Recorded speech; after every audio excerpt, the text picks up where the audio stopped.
海里的老年鲸鱼究竟是怎么死亡的呢？鲸落有多浪漫，鲸鱼的自然死亡就有多惨烈。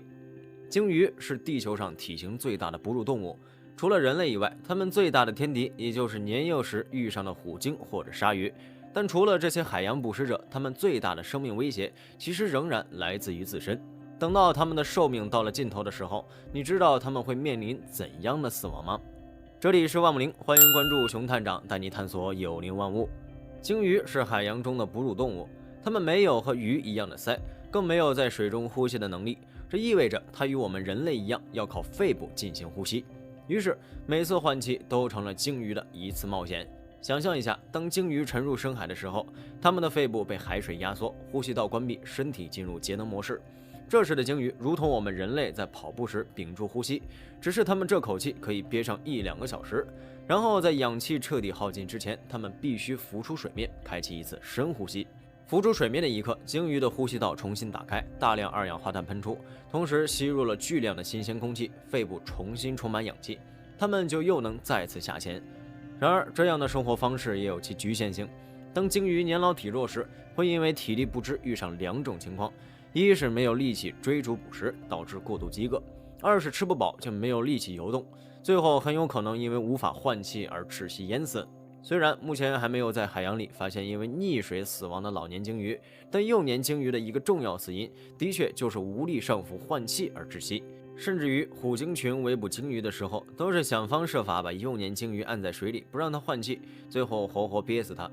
假如算上人类的干扰因素，那目前成年鲸鱼意外死亡的最主要原因，其实是人类轮船给它们造成的重伤，而幼年鲸鱼则更容易被渔网或者浮标等人类造物缠住，最后无法挣脱，生生溺死。我们无法想象作为哺乳动物在水中呼吸的困难，也不敢想象在水中窒息的恐惧，但对于鲸鱼来说，这就是它们生命规律，也是它们在进化时自己选择的最佳生存方式，更是自然世界的残酷现实。为什么鲸鱼在海里呼吸一定要用肺？它会不会因此被水呛死？假如进化出鳃不是更方便？为何它没有选择进化？这个故事要追溯到数百万年前，那时的生物界正处于一次巨大的变革期，陆地上的哺乳动物开始向海洋进军，而鲸鱼的祖先也是其中的一员。这种动物被科学家们命名为巴基斯坦鲸，它们的身体结构与现代的鲸鱼大相径庭，四肢短小但结实，适合在陆地上行走，头部有一对长而锐利的犬齿，用来捕猎小型动物。然而，为了在海洋中生存，巴基斯坦鲸需要做出改变。首先，它们的四肢开始变长，变成了鳍，以便在水中游动。接下来，它们的体型开始变得更加流线型，以减少在水中游动时的阻力。最后，它们的牙齿分化成尖牙或者鲸须，用来捕猎海洋中的鱼类或浮游生物，甚至发展出了能在深海中导航和捕猎的声纳系统。那么，为什么鲸鱼没有进化出鳃呢？这不是更方便在水中生存吗？这是因为鲸鱼的祖先本来就已经适应了用肺部呼吸，进入海洋之后，只要将行动方式和身体结构优化得更适合上浮换气，就完全不需要更换一整套呼吸系统。其次，鲸鱼整体是往体型更大的方向进化的，而限制动物体型的一个关键因素就是含氧量。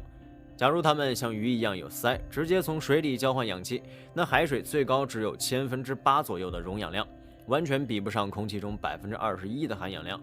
鲸鱼整体的进化方向就要完全改变了，这很有可能会导致整个物种被大自然淘汰。为了能在海洋里自由地用肺呼吸，鲸鱼把鼻孔移到了头顶，并且完全分离了食道和呼吸道，以免在水下捕食的时候呛水。最重要的是，它们体内的血红蛋白和肌红蛋白数量非常高。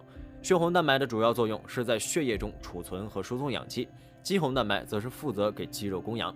人类血液中的血红蛋白只占30%左右，而鲸鱼的血红蛋白含量已经超过了60%。这些特征都能让它们吸收更多的氧气，每呼吸一次也就可以憋气更长的时间。有人曾这样描绘，鲸鱼如诗般的呼吸，宛如大海中的心灵之歌。它们在水面的翩翩起舞，成为了大自然最美的篇章。相较之下，保留肺部进行呼吸，对鲸鱼来说是更为明智的选择，也是它们现在依然能在海洋中畅游的最大原因。鲸鱼在海里用肺呼吸，睡着之后怎么换气？会被淹死吗？鲸鱼到底是如何睡觉的？海面下，鲸鱼静静漂浮着，半边脑袋沉浸在梦境中，而另半边脑袋却保持清醒，时刻准备应对可能的危险。这种奇妙的睡眠方式就是鲸鱼的半脑睡眠。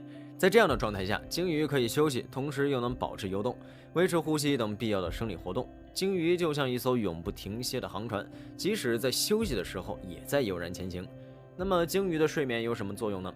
首先，睡眠可以帮助鲸鱼恢复体力，充实精力。经过一天的觅食、游动和社交活动后，鲸鱼需要通过睡眠来让肌肉、心脏和大脑得到休息和修复。其次，睡眠对鲸鱼的生理机能也至关重要，就像我们人类在睡眠中会进行记忆整理一样，鲸鱼也需要睡眠来保持大脑的健康。其实，在自然界中，基本上只有人类需要完整的长时间睡眠，其他动物都生活在一不小心就会去世的野外。如果像人类一样一口气睡8个小时，那这种动物早就灭绝了。野生动物通常都是碎片式睡眠，就是抓住所有安全的时机立刻入睡，同时也不会放松警惕，周围环境稍微有点变化就立刻惊醒。就算是鲸鱼这样的庞然大物也是如此。通常情况下，鲸鱼最长的睡眠时间也不会超过1个小时。能让鲸鱼提高警惕的，那就不得不提虎鲸。虎鲸是海洋中最大的猛兽，它们的体型和力量让它们成为海洋顶级的捕食者。它们的猎物包括鱼类、鸟类，甚至是鲸鱼。这些聪明的捕食者早就学会了如何捕食和自己一样的海洋哺乳动物，那就是集体合作，把猎物一次又一次地压进海里，让它们慢慢窒息而死。当然了，从体型上来看，虎鲸是无法捕食成年的鲸鱼，但它们却很喜欢对幼年鲸鱼下手。一群虎鲸会在雌性首领的指导下，有计划地横冲直撞，将小鲸鱼和母亲分开，一部分干扰鲸鱼妈妈，阻止它靠近，另一部分就轮流将小鲸鱼往水里压，或者咬着它的鳍不让它上浮。在这样的困境中，鲸鱼逐渐失去力量，它们的肺部充满了二氧化碳，身体无法再获得足够的氧气。最终，在无法忍受的痛苦中，它们慢慢窒息死去，成为虎鲸的美食。如果不算人类的干扰，这就是鲸鱼一生中最残忍的死法。非常感谢您看完本期万物灵，欢迎点赞、评论、加关注。您的关注是熊探长探秘的最大动力。